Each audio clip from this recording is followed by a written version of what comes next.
Hot, dry conditions continue in the 7-day forecast, but I'm watching a couple of things that might help us out. Stay there, I'll be back with more.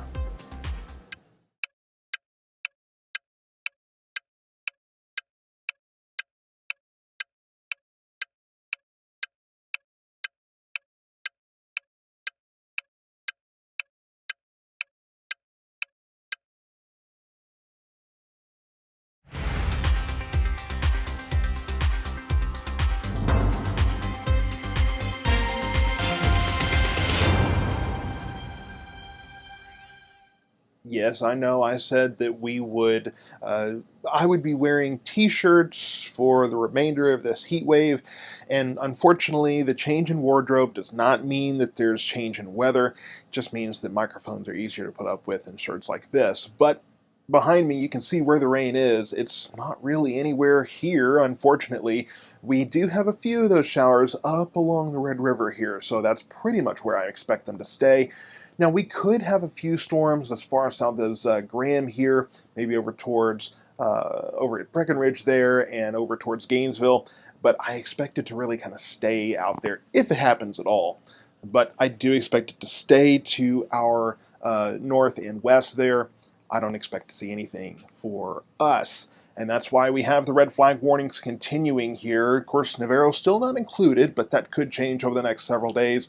What does include all 4 counties, though, is those burn bans. So this is just your daily reminder. Contain any kind of sparks. Avoid throwing the cigarette butts out on the side of the road. Anywhere there's that dry grass and brush, which is basically everywhere, try to contain those sparks. Avoid anything that could start a fire. It's a tinderbox out there, and I know I keep saying that, but nothing's changing, so I have to keep saying it. We're looking at records today. Let's talk temperatures. 109, 109, 108, and 105 in Waxahachie. We'll actually get pretty close to that today, but we should stay below the records for Cleburne, Corsicana, and Hillsboro.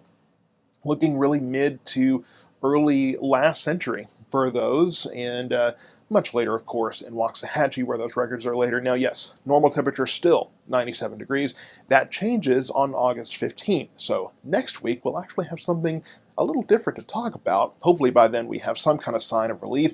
Right now, though, 105, 106 across our area for today, 82 degrees across our area for the low overnight tonight. Just staying warm and gross, and yes, excessive heat warnings remain for all 4 counties as we are getting into the air temperature, the higher air temperature requirements there, 105 and higher for the air temperature, 110 and higher for the heat index. Unfortunately, tomorrow, we're not as humid today, but more humid tomorrow, which means we'll probably hit both of those. Just what we needed here across our area. Here's the setup right now. Here's that warm front that was the stationary front that's now lifting northward, bringing lots of warm air to us. And yes, there is this little cold front over across New Mexico right now. That will move to the east and not really get into our area. And yes, the high pressure is looming, and that will be hanging around. So this system won't really do much. All it's going to do is just bring in the warm air just in time for the Freudian slip, the high pressure system to come in and seal us off from any of that. So we take a look at the forecast here. Gotta get rid of that light blue slide there. Today, 105, 105 the next couple of days. I do think we have a couple of clouds in the sky over the next couple of days as those disturbances and things are hanging around to our north. And then Friday, Saturday, Sunday, a very warm weekend, 106, 107 across our area. And then, yes, you do see those blue barbs. We do have a cold front that will be moving into the vicinity.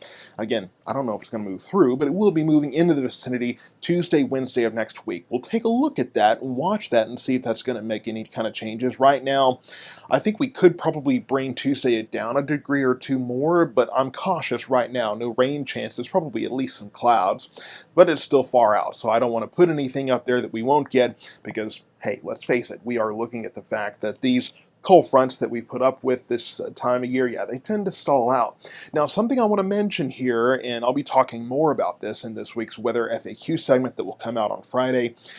We've been talking about how this is going to be an El Nino year. Now, in the summer, the jet stream gets pushed northward because the warm air gets stronger as we tilt closer to the sun, but El Nino brings that jet stream further south. So the time is really, the clock is ticking as far as when that El Nino is going to pull that jet stream downward, whether the high pressure system we have right now likes it or not. And that will make it easier to push that out of the way. So presumably, looking ahead to fall, there is a decent chance that we'll not only get rid of the high pressure system, but have more rain to kind of make up for these deficits. So there is hope on the horizon, but unfortunately, not yet. We're still warm, still hot out there. It's August, right? First half of August, which is still part of our peak heating, but just stick around and hold on. Just maintain here for a while, and we will continue to watch the horizon for you as we wait for some kind of relief here in north central Texas.